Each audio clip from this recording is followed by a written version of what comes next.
Tie cilvēki, kuri jūt, ka viņi nevarēs, viņi aiziet līdz 30, bet tie citi, viņi noturās, nostrādā līdz 38. Tie, kas var fiziski, viņiem nav sagandēta veselība, viņi strādā ilgāk. Tā kā tas ir ļoti atkarīgs no cilvēka. Cilvēki tiešām nekad paši no skatuves neaizies. Nu labi, un tagad valsts kancelējas tabuliņi ir no 38 uz 43 ceļam baletu, ja?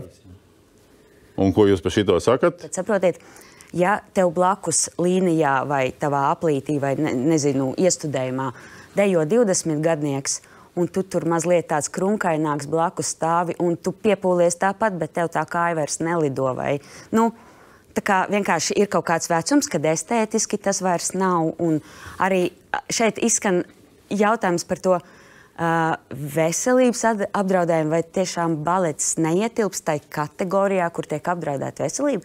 Šo es vienkārši nesaprotu.